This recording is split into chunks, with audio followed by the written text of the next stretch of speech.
Hello दोस्तों, happy to see you again. और आज के इस वीडियो में हम बात करेंगे गोल अचीविंग मैकेनिज्म की। दोस्तों, सबसे पहले ये टर्म मैक्सवेल मोल्ट्स ने अपनी किताब साइको साइबरनेटिक्स में दी और आज मैं इसको सिंप्लीफाई करके आपको समझाता हूँ। दोस्तों, जहाँ पे भी लाइफ है, wherever there is life, there are three things, तीन चीज़ें हैं जो नेचर लाइफ को दे के भेजती है। वो लाइफ चाहे एक एंट लाइफ हो, चाहे एलिफेंट लाइफ हो, चाहे बर्ड्स हो, चाहे ह्यूमंस हो, कुछ भी लाइफ फॉर्म अगर है तो जहाँ पे भी ज़िंदगी है वहाँ पे ये तीन चीज़ें नेचर दे के भेजती हैं। ये तीन चीज़ें क्या हैं, ज़रा मैं रिवील कर देता हूँ। सबसे पहले, there is always a body.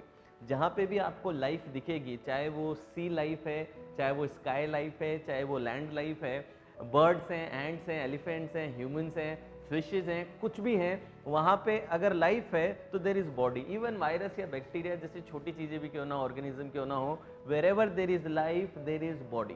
तो first thing is body. Second is goal achieving mechanism.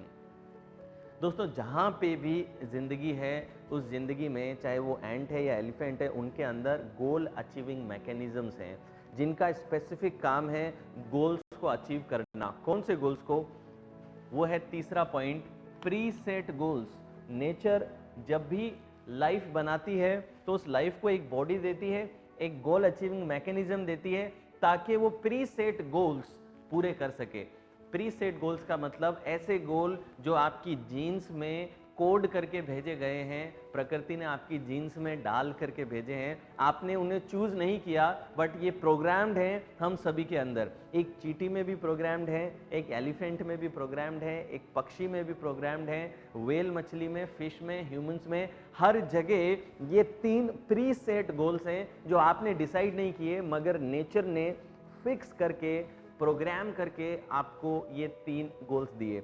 अब मैं अगर आपसे पूछ लूं कि ये तीन गोल्स क्या हैं, तो कुछ सेकंड के लिए जरा सोचिए और सोच करके देखिए जरा, क्या वो तीन गोल हैं जो हर जीवित क्रिएचर में, हर लिविंग क्रिएचर में एग्जिस्ट करते हैं। वो ह्यूमंस में भी है, एंट में भी है, हर जगह वो दिखेगा। सब बर्ड्स में, एलिफेंट्स में, एंट्स में, ह्यूमंस में, हर जगह वो कॉमन दिखेगा। ऐसी तीन गोल्स हैं।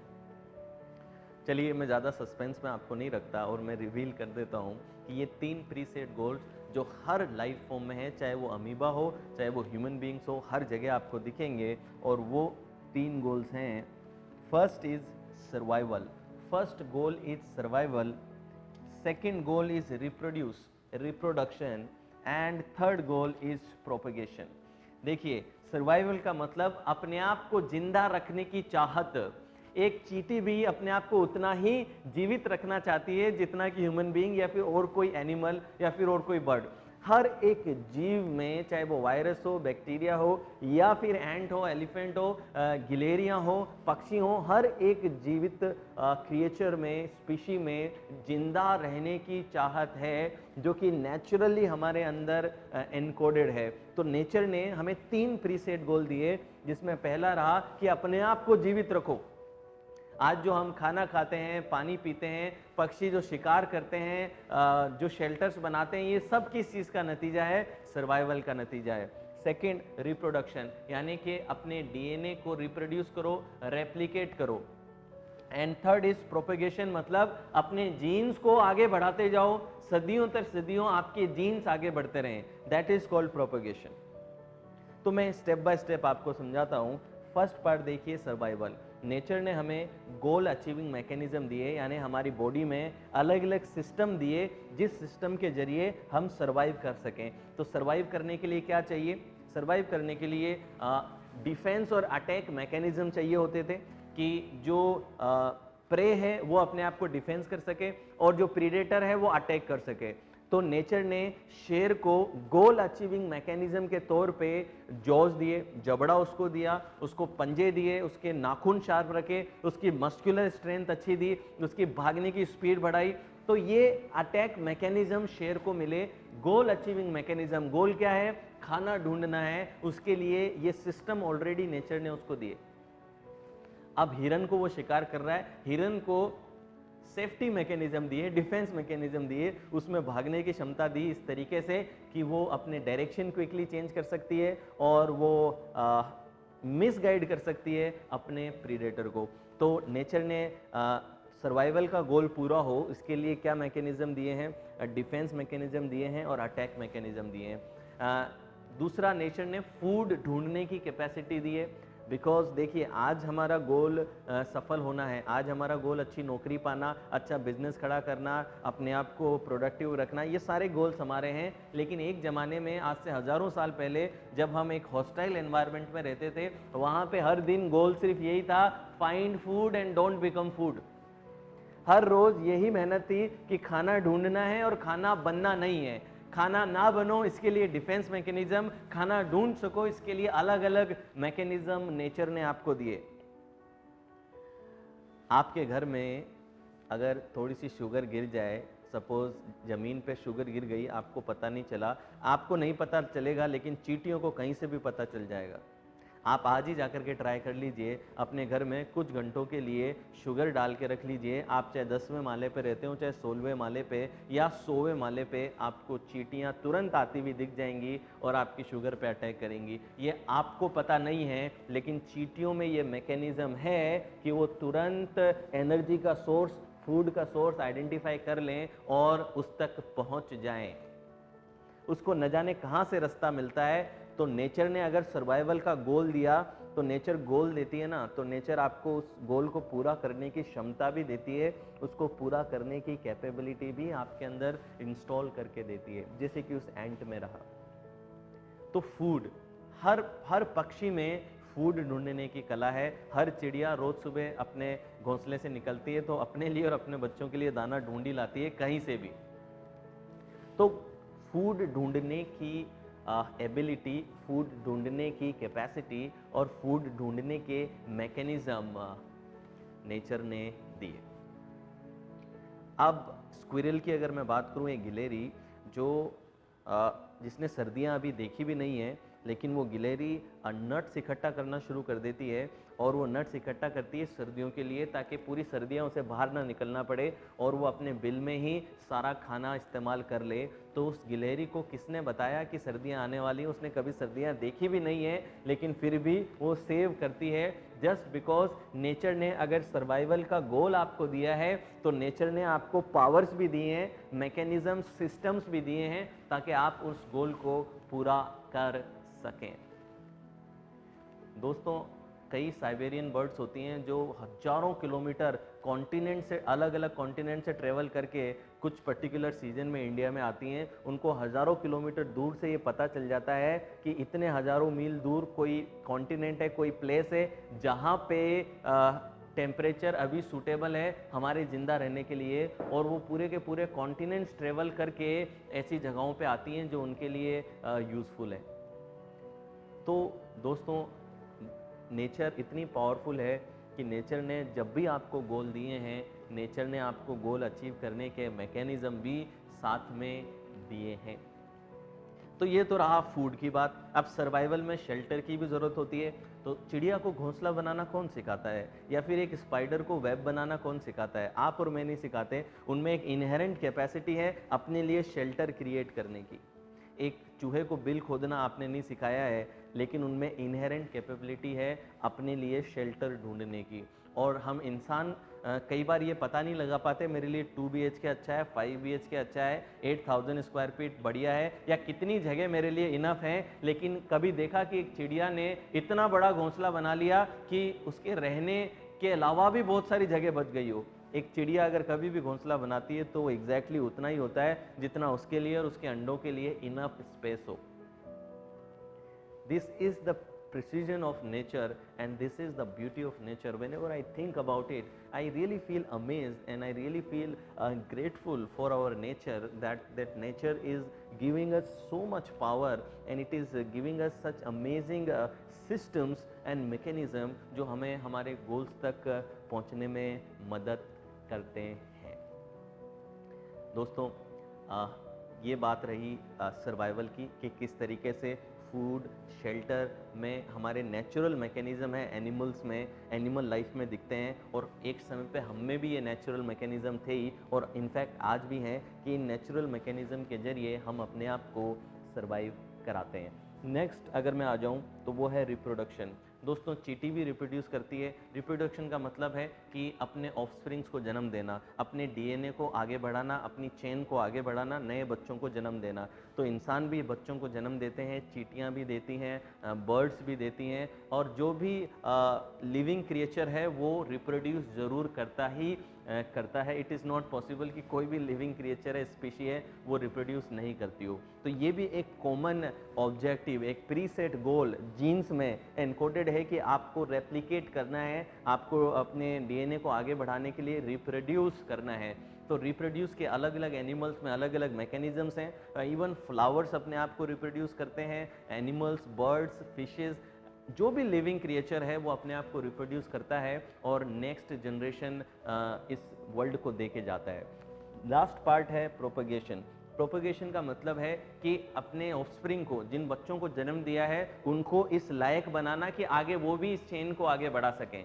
तो आपने देखा होगा कि एक शेरनी अपने बच्चों को कुछ महीनों तक ट्रेनिंग देती है, जब तक वो इस कैपेबल नहीं हो पाते कि अब वो अपना खाना खुद से ढूंढ सकते हैं, तब तक वो उनका साथ रहती है, उनको प्रोटेक्ट करती है, और जब वो कैपेबल हो जाते हैं तो फिर उनका रिश्ता ख़त्म हो जाता है। कुत्तों में भी कुछ समय का पीरियड ऐसा रहता है जब माँ अपने बच्चों को फीड करती है, लेकिन जानवरों और इंसानों में डिफरेंस ये है कि जानवर एक टाइम, जो इनका पीरियड है, उस पीरियड तक ही अपने बच्चों से अटैच रहते हैं, उसके बाद में वो भूल जाते हैं कि वो उनके बच्चे भी हैं। लेकिन ह्यूमन बीइंग ऐसा क्रिएचर है जहाँ पे वो लाइफ टाइम अपने बच्चों को नहीं फ्री कर पाता, वो लाइफ टाइम अपने बच्चों को सीने से लगा करके रखता है। उसे नहीं पता कि कौन सा समय है जब वो गिव अप कर सकता है, जब अपने बच्चों को फ्री छोड़ सकता है। तो दोस्तों ये रहा प्रोपगेशन। प्रोपगेशन का मतलब कि जब तक आपके बच्चे इंडिपेंडेंट ना बन जाएं और आपकी चेन को आगे बढ़ाने के लायक ना बन जाएं, तब तक उसको प्रोटेक्ट करना, उसको फूड प्रोवाइड कराना, उसको ट्रेन करना। जिराफ अपने बच्चों को करता है, शेरनी अपने बच्चों को करती है, कुत्ते, मंकीज़ अपने बच्चों को ट्रेन करते हैं। तो सब में एक कुछ पीरियड, कुछ महीनों का पीरियड है, जिस महीनों के पीरियड तक वो उसे ट्रेन करते हैं, जिसे कहा जाता है प्रोपगेशन। तो दोस्तों जहाँ पे भी लाइफ है वहाँ पे ये 3 प्रीसेट गोल्स हैं, और उन गोल्स को पूरा करने के लिए there is a goal achieving mechanism as well. एक मैकेनिज्म है जो उन गोल्स को पूरा करवाता है, और ये मैकेनिज्म कितना ब्यूटीफुल और कितना अमेजिंग है। सोचिए कि लाखों सालों से हम ह्यूमंस इन मैकेनिज्म्स को यूज़ करके सर्वाइव कर रहे हैं। चींटियाँ लाखों हजारों सालों से अपने आप को सर्वाइव कर रही है। इतनी छोटी सी चींटी है, लेकिन फिर भी उसका मैकेनिज्म कितना पावरफुल है। आप देखिए नेचर कितनी पावरफुल है, देखिए कि वो आज तक अपने आप को सर्वाइव कर रही है। एक केस स्टडी आपको बताता हूँ। वो केस स्टडी आप सुनेंगे तो शायद आपको बहुत ही अमेजिंग लगेगी कि नेचर की ब्यूटी देखिए आप कितनी बढ़िया है। कि कुछ रिसर्चर ने पाया कि एक आइलैंड है, जिस आइलैंड पे सिल्वर वाइट कलर की ग्रास है, और वहाँ पे जो चूहे हैं, उन चूहों का जो फर है, उनके बाहर का जो कलर है वो भी सिल्वर वाइट है। क्योंकि चूहों का प्रीडेटर जनरली ईगल्स होते हैं, ईगल्स की आंखें तेज होती हैं, और चूहे अपने आप को बचा सकें उसकी नज़रों में से, इस वजह से नेचर ने क्या किया कि उनके जो फर हैं चूहों के, वो सिल्वर वाइट कलर के ही हैं, ताकि चूहे घास में कहाँ छुप जाएं, उनके प्रीडेटर्स को पता ना चले, और वो ज़्यादा लंबे समय तक जीवित रह सकें और इस चेन को चला सकें, सर्वाइवल, रिप्रोड्यूस और प्रोपेगेट कर सकें। तभी उन रिसर्चर्स ने यह भी पाया कि उस आइलैंड से थोड़ी सी दूर एक और आइलैंड है, जिस आइलैंड पे जो घास है वो ब्लैकिश है, काले कलर की घास है, और उन्होंने देखा कि वहां पे जो चूहे होते हैं, उन चूहों का जो फर है वो काले कलर का है। तो बड़ा स्ट्रेंज उन्हें लगा कि इतनी सी दूरी पे यहाँ पे ब्लैक कलर की घास है, तो चूहों का कलर ब्लैक कैसे है, ये इतनी वैरायटी कैसे मिल गई। तो उन्होंने दोनों चूहे लिए और उनके जीन्स को कंपेयर किया, तो उन्होंने पाया कि ये दो अलग अलग जीन्स वाले चूहे नहीं थे, एक्चुअली ये सेम ही जीन्स वाले चूहे हैं। दोनों के सारे जीनेटिक मटेरियल सेम है, सिर्फ एक चीज़ का डिफरेंस है, और वो डिफरेंस क्या है कि एक चूहे में जो काले आइलैंड पे हैं, उन चूहों में भी सफ़ेद सिल्वर वाइट कलर के बाल प्रोड्यूस करने के जीन्स मौजूद तो हैं, लेकिन वो जीन्स ऑन ही नहीं होते, उसकी जगह पे ब्लैक वाले ऑन होते हैं। जस्ट देखिए कितनी ब्यूटी नेचर में है कि नेचर ने जिस आइलैंड पे सिल्वर वाइट बाल थे, घास थी, वहाँ पे चूहों का जो बालों का कलर है वो भी सिल्वर वाइट एडजस्ट कर दिया ताकि चूहे सरवाइव कर सकें। और दूसरे आइलैंड पे क्योंकि ब्लैक घास थी और कुछ चूहे जो सिल्वर वाइट वाले वहाँ पे पहुँचे होंगे, उन्होंने वहाँ रिप्रोड्यूस करना शुरू किया, लेकिन वहाँ पे वो जल्दी मर जाते होंगे। उनका प्रीडेटर ब्लैक घास में अगर सफ़ेद कलर का चूहा हो तो वो तो इजीली दिखेगा, वो तो पार्टी हो जाएगी ईगल्स के लिए। लेकिन जो जो चूहे सरवाइव करते गए, सालों दर सालों जो चूहे सरवाइव करते गए, उनमें धीरे धीरे चेंजेस आने लगे, जेनेटिक चेंजेस आने लगे, और वो सफ़ेद बालों से काले बालों वाले हो गए अपने एनवायरनमेंट को असेस करके। दोस्तों, इतना ब्यूटीफुल हमारा नेचर है कि जहाँ पे इतने अमेजिंग मैकेनिज्म्स हैं कि अगर नेचर आपको गोल्स भी देती है तो उसको गोल्स को पूरा करने के लिए गोल अचीविंग मैकेनिज्म, जिसे हम गेम बोलते हैं, वो गोल अचीविंग मैकेनिज्म भी देती है। अब इंसानों के साथ जो सबसे बढ़िया बात मुझे लगती है वो ये है कि हमारे अंदर प्री सेट गोल्स तो हैं ही, लेकिन हमें ये चॉइस मिला, हमें ये फ्रीडम मिली कि हम अपने खुद के गोल्स भी रख सकते हैं। एक चूहा चूहे से ऊपर नहीं उठ सकता, उसके जो प्रीसेट गोल है उसके बाहर नहीं जा सकता, वो लिमिटेड है, प्रोग्राम्ड है। एक हाथी एक लिमिटेड है, प्रोग्राम, एक कुत्ता लिमिटेड है, प्रोग्राम्ड है, एक एंट लिमिटेड है, प्रोग्राम है, अपने प्रोग्राम के बाहर वो नहीं जा सकती। लेकिन हम ह्यूमन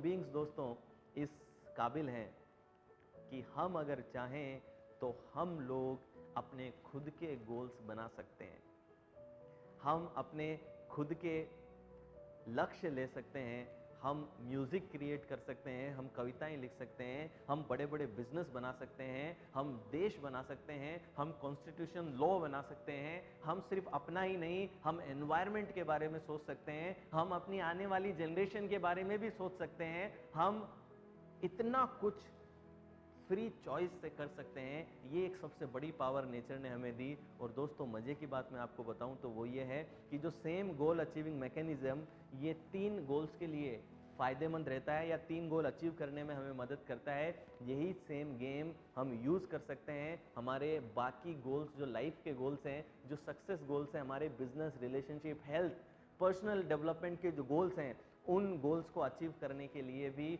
हम इस गेम को यूज कर सकते हैं।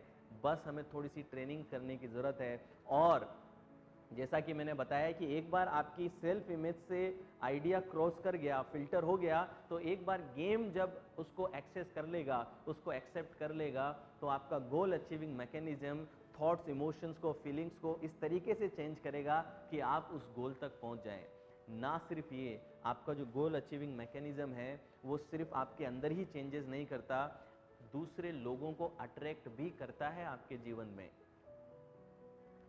दोस्तों, जैसे आपका गोल अचीविंग मैकेनिज्म है, जरा ध्यान से समझिए, सपोज ये आपका गोल अचीविंग मैकेनिज्म है, वैसे और भी लोगों के गोल अचीविंग मैकेनिज्म है। तो जितने लोग हैं इस दुनिया में उतने ही गोल अचीविंग मैकेनिज्म हैं, और ये सारे गोल अचीविंग मैकेनिज्म एक दूसरे से कनेक्टेड रहते हैं। और इसी वजह से ये जो अट्रैक्शन का नियम है वो एक्चुअली ऐसे ही काम करता है कि सपोज मैं लोगों की हेल्प करना चाहता हूँ, उन्हें टीच करना चाहता हूँ, तो मेरा गोल अचीविंग मैकेनिज्म ऐसे लोगों को ढूंढ रहा है जो लर्न करना चाहते हैं। तो जो लर्निंग फ्रीक्वेंसी रेडिएट कर रहे हैं और मैं टीचिंग फ्रीक्वेंसी रेडिएट कर रहा हूँ, तो हम जाने अनजाने कुछ एक्सपीरियंसेस से अनकॉन्शियस लेवल पे हमारे गोल अचीविंग मैकेनिज्म एक दूसरे को आकर्षित करेंगे और हम लोग एक दूसरे से मिल जाएंगे। तो ये वीडियो अगर आप देख रहे हैं तो ये कोई इत्तेफाक की बात नहीं है, किसी ना किसी तरीके से गोल अचीविंग मैकेनिज्म्स ने आपस में कनेक्शन किया है और हम लोगों को एक जगह पे मिलवाया है। तो दोस्तों, गोल अचीविंग मैकेनिज्म जो हैं, ये सब के गोल अचीविंग मैकेनिज्म्स आपस में इंटरैक्ट कर सकते हैं, ऐसा मेरा मानना है। साइंस भी धीरे धीरे इन चीज़ों की तरफ डेफिनेटली पहुंच रही है। और हमारे वैदिक ट्रेडिशन में तो कहा गया है कि जो स्पेस होती है वो 3 प्रकार की स्पेस होती हैं। First is महाआकाशा। महाआकाशा का मतलब होता है फिजिकल स्पेस। सेकंड इज चित्त आकाशा। चित्त आकाशा का मतलब होता है mental space. And third is चिद आकाशा। चिद आकाशा का मतलब होता है नॉलेज स्पेस। तो there is a physical space जो हमारे और आपके बीच में है, जिसमें चीज़ें हो रही हैं, वो फिजिकल स्पेस है। जब आप मेंटली कुछ इमेजिन करते हैं तो वो मेंटल स्पेस में होता है। और there is a third space that is called chid akasha, that is called universal mind. तो दोस्तों ये जितने भी गेम हैं, अगर इनको हम माइंड बोलते हैं, तो इंडिविजुअल माइंड्स जो हैं, इंडिविजुअल गेम गोल अचीविंग मैकेनिज्म एक दूसरे की मदद ले सकते हैं, एक दूसरे से कनेक्ट कर सकते हैं, और इसी के बेसिस पे राइट एक्सपीरियंस, राइट लोग और राइट अपॉर्चुनिटीज़ आपके जीवन में आकर्षित होती हैं, और आपका जो लक्ष्य है वो पूरा होता है। आपका गोल अचीविंग मैकेनिज्म एक बार किसी लक्ष्य को एक्सेप्ट कर ले तो वो फिर राइट एक्सपीरियंसेस, अपॉर्चुनिटी और राइट पीपल आपकी लाइफ में अट्रैक्ट करता है, जिससे कि आप अपने लक्ष्यों को प्राप्त कर सकें। अगर तो लक्ष्य ऐसा है कि लोग और एक्सपीरियंसेस हेल्प नहीं करेंगे, तो चिद आकाशा जो हमारे स्क्रिप्चर्स में बात की गई है, चिद आकाशा का मतलब है नॉलेज स्पेस यानी यूनिवर्सल माइंड। ऐसा भी हमारे वैदिक ट्रेडिशन में माना जाता है कि ये सारे के सारे जो माइंड्स हैं, इंडिविजुअल माइंड एक मेन यूनिवर्सल माइंड से कनेक्टेड रहते हैं, और जब आपका गोल कुछ ऐसा हो गया कि ये इंडिविजुअल माइंड हेल्प नहीं कर सकते, तो आप यूनिवर्सल माइंड की हेल्प ले पाते हैं। जैसे कि मैं आपसे बात करूं तो केकुले जिन्होंने बेंजीन का स्ट्रक्चर निकाला, उन्हें ड्रीम में आया था कि बेंजीन का स्ट्रक्चर क्या है। तो उनको सपने में उन्होंने देखा कि बेंजीन का स्ट्रक्चर उनको सपने में दिखा। थॉमस एल्वा एडिसन ने भी इस प्रकार की बातों पे जिक्र किया है, और बहुत सारे कई साइंटिस्ट हैं जिन्होंने इस तरीके के मोमेंट की बात करी है, जब आहा मोमेंट आया, कोई पजल थी जो सॉल्व नहीं हो रही थी, वो एकदम से उनके दिमाग के अंदर आ गई। तो वैदिक ट्रेडिशन में ये माना जाता है कि वो एक्चुअली यूनिवर्सल माइंड से आपके माइंड ने कैच कर ली, और वो सडनली इंसाइट या फिर हॉन्च या फिर इंट्यूशन या फिर एक फ्लैश, एक चमकता हुआ आइडिया आपके दिमाग के अंदर आ गया। तो दोस्तों ये बात रही आपके गोल अचीविंग मैकेनिज्म की, कि जहाँ पे भी लाइफ है वहाँ पे बॉडी है, गेम है, प्री सेट गोल्स हैं। लेकिन हम ह्यूमन बींग्स के साथ में अच्छी बात यह है कि हम सिर्फ प्री सेट गोल्स पे नहीं, उन प्री सेट गोल्स के बाहर भी गोल्स बना सकते हैं। हम म्यूज़िक बना सकते हैं, हम पोइट्री कर सकते हैं, हम बिजनेस बना सकते हैं, हम एरोप्लेन और स्पेस क्राफ्ट बना सकते हैं, हम यूनिवर्स के रहस्यों को खोज सकते हैं, और हम बहुत कुछ नए और फ्रेश और अपनी चॉइस के गोल ले भी सकते हैं, और इस गोल अचीविंग मैकेनिज्म को यूज़ करके उनको अचीव भी कर सकते हैं। सिर्फ हमें ये करना है कि हमें अपनी आइडेंटिटी को इतना अच्छा कर लेना है कि आपकी आइडेंटिटी अगर गोल को एक्सेप्ट कर रही है, तो आपका गोल अचीविंग मैकेनिज्म अपना पूरा मेहनत करेगा उसको अचीव करने के लिए। दोस्तों, आपके पैदा होने से लेकर आपकी मृत्यु तक हर वक्त एक चीज़ हमेशा आपके साथ में है, वो है आपका गोल अचीविंग मैकेनिज्म। तो कभी अपने आप को अकेला मत समझिए, और मैं आने वाले वीडियोस में आपको बताऊंगा कि किस तरीके से अपनी सेल्फ इमेज को चेंज करें, अपनी सेल्फ इमेज को अपने गोल से कंसिस्टेंट करें, ताकि गोल अचीविंग मैकेनिज्म एक्टिवेट हो सके उस गोल को पूरा करने में। कंसिस्टेंसी का मतलब क्या है? If you want to become rich, you must be able to see yourself rich. आपको अपने मन में अपने आप को अमीर देखना आना चाहिए अगर आप अमीर बनना चाहते हैं। तो आप अगर पतले होना चाहते हैं, पहले अपनी आइडेंटिटी में पतले हो जाइए, अपनी सेल्फ इमेज में, अपने मन में अपने आप को पतला देख लीजिए, तो आप देखेंगे कि आप रियलिटी में भी पतले हो जाएंगे। और अपने गोल से कंसिस्टेंट सेल्फ इमेज बनाना बहुत ज़रूरी है, और वो कैसे बनाते हैं अब मैं आने वाले वीडियोस में आपको टेक्निक्स सिखाना शुरू करूंगा। अब तक हमने फाउंडेशंस बिल्ड कर लिए हैं, और अब हम टेक्निक सीखेंगे कि किस तरीके से हम इनर गेम ऑफ सक्सेस जीत सकते हैं। Now I will see you in the next class. Thank you.